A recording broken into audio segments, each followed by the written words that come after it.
Hello friends, मैं सुमित आप सबका आपके चहीते एक सुखी जीवन का मंत्र डॉक्टर विजय दहीफले के साथ इस खास कार्यक्रम में तहे दिल से स्वागत करता हूं। दोस्तों, हमें जब भी कोई मेडिकल इमरजेंसी आती है या फिर स्वास्थ्य से जुड़ी कोई भी परेशानी सताती है, तब हम क्या करते हैं? सबसे पहले हम वो सारी चीज़ें हमारे फ्रेंड्स या फिर फैमिली के साथ शेयर करते हैं। दोस्तों, पर जब भी हमें कोई सेक्स से जुड़ी परेशानी सताती है, तब हम ऐसा नहीं कर पाते, क्योंकि इस बारे में बात करने में हमें शर्म आती है, हम झिझकते हैं।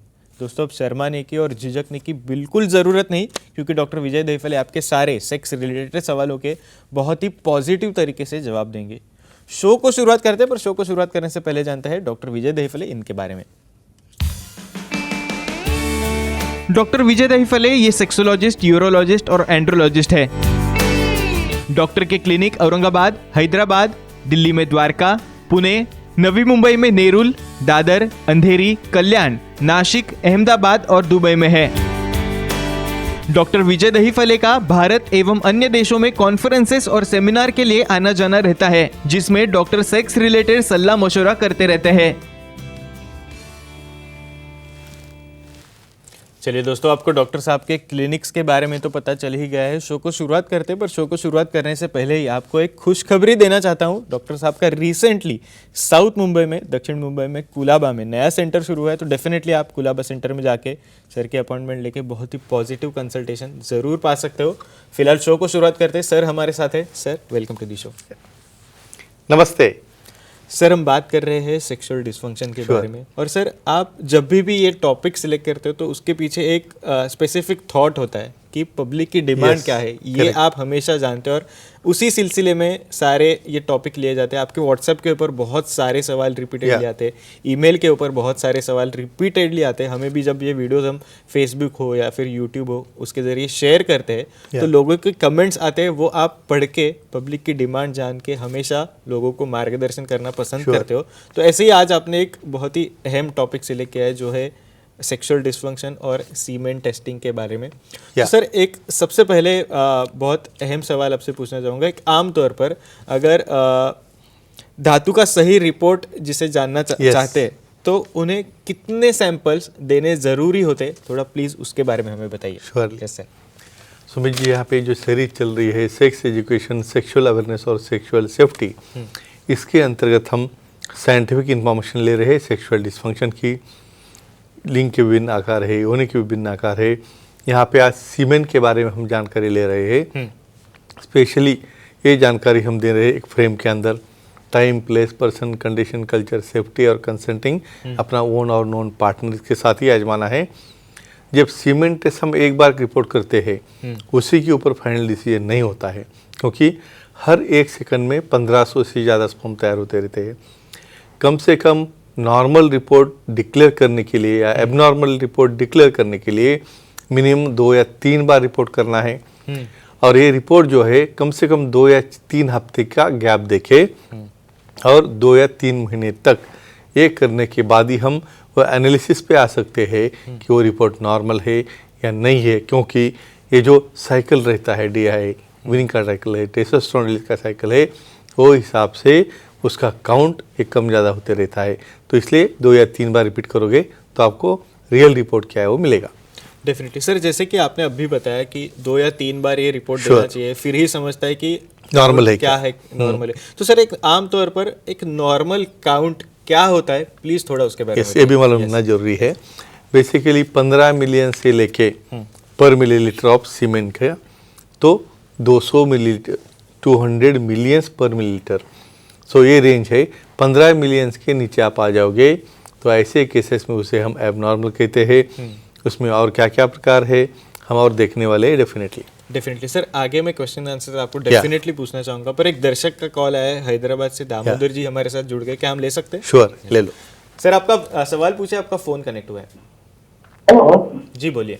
बोलो सर, डॉक्टर का सैंपल देने से पहले स्मोकिंग कर सकते हैं क्या? हाँ, एक्सीलेंट। ये तो इतना कॉमन क्वेश्चन है। सर, क्या होता है सुमित जी, बहुत बार जिस दिन आपको सैंपल देना है आप बहुत टेंशन में आ जाते हो। भाई समझो ये सैंपल निकलेगा या नहीं निकलेगा, यहाँ पे तो नेचुरली नहीं कर सकते, वहाँ पे सब आपको हस्तमिथुन के हाथ से निकालना है। तो एक के ऊपर एक सिगरेट लेना शुरू कर देते हैं, और उसके बाद लगता है भाई मेरा टेंशन कम हो जाएगा, मैं परफॉर्म करूँगा या वहाँ पे निकाल पाऊँगा। लेकिन एक ही ध्यान में रखो, सिंगल स्मोक का डोज जो रहता है निकोटीन और कार्बन मोनोऑक्साइड से यहाँ पे क्वालिटी ऑफ स्पर्म अफेक्ट हो जाती है, मोटिलिटी अफेक्ट होती है और आपका रिपोर्ट गलत आ सकता है। इसलिए कतई किसी भी प्रकार से, एटलीस्ट मैं बोलूँगा ये धूम्रपान कम से कम 8 या 15 दिन के पहले बंद करना है रिपोर्ट करने के लिए, तो ये आपको सही रिपोर्ट आएगा। डेफिनेटली सर, वापस एक बार क्वेश्चन आंसर्स के ऊपर आना चाहूँगा। हम Sure. बात कर रहे हैं सीमेन के रिपोर्ट टेस्टिंग उसके Sure, बारे sure. में। तो सर एक आम तौर पर धातु में शुक्राणु की नॉर्मल मोटिलिटी कितनी होनी चाहिए, थोड़ा उसके बारे में बताइए। श्योरली। देखो अभी हम वन बाय वन एक एक कैरेक्टर हम देख रहे हैं। ये कैरेक्टर में क्या देख रहे हैं भाई, इसके अंदर हमें मोटिलिटी देखना है। देखो स्पर्म जब बनते हैं तो अलग अलग अवस्था में बनते हैं, अलग अलग अवस्था में वो रिलीज होते हैं। ऐसे केस में होता क्या है, स्पेशली 50%, और वो भी कौन सी मोटिलिटी चाहिए, फॉरवर्ड प्रोग्रेसिव मोटिलिटी। इस तरह की जो मोटिलिटी रहती है फॉरवर्ड प्रोग्रेसिव, और पूरे स्पर्म की जो क्वांटिटी है उसके अंदर 50% फॉरवर्ड प्रोग्रेसिव हो गए तो ये प्रेगनेंसी रहती है। तो ये है 50% वाली नॉर्मल मोटिलिटी, फॉरवर्ड दिशा में जाने वाली। डेफिनेटली सर, अब थोड़ा आकार के बारे में जानना चाहूँगा। Sure. धातु में नॉर्मल शुक्राणु का आकार क्या रहता है, थोड़ा प्लीज उसके बारे में बताइए। श्योरली।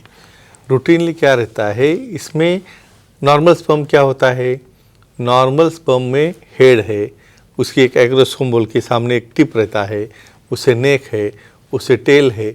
इस तरह का नॉर्मल परसेंटेज कम से कम 5% रहना चाहिए, तो ही ये स्पर्म फर्टिलाइज करने में या आगे प्रोग्रेस होके वहाँ पे एग में जाके बच्चा तैयार करने में काम में आता है। Definitely sir, definitely sir. एक और दर्शक का कॉल आया है, हमारे साथ जुड़ गई है विशाखा जी फ्रॉम चेंबूर। क्या हम ले सकते हैं? Sure sure. विशाखा जी, आपका सवाल पूछे, आपका फोन कनेक्ट हुआ है।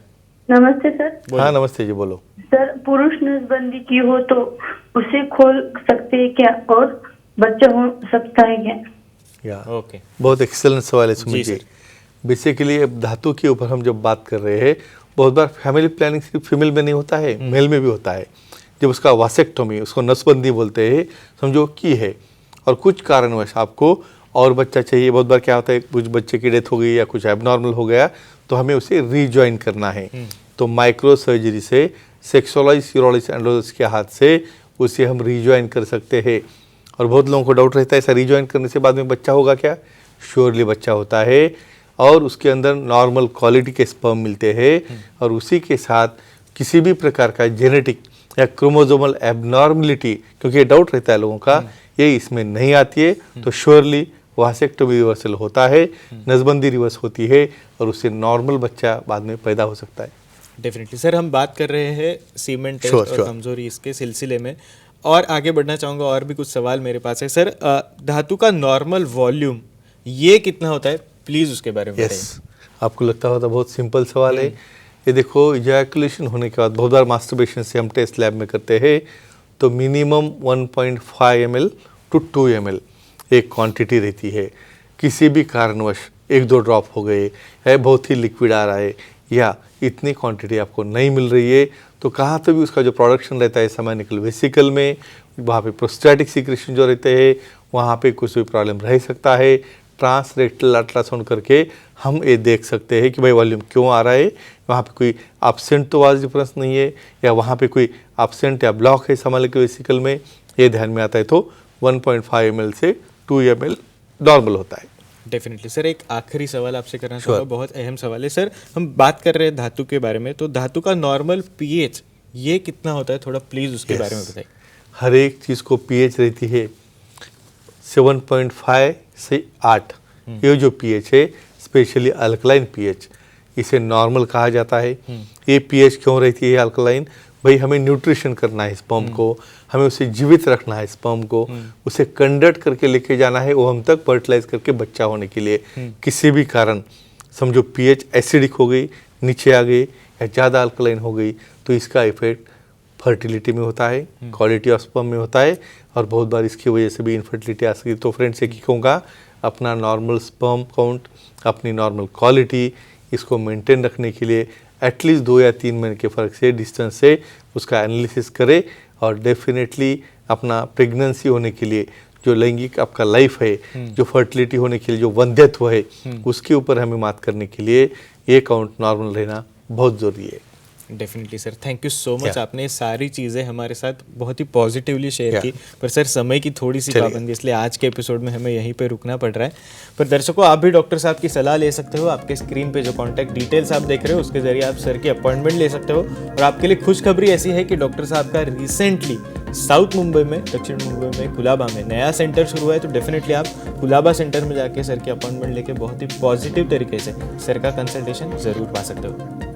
चलिए दोस्तों, फिलहाल इस शो में समय हो चला है यहीं पे रुकने का। शुक्रिया।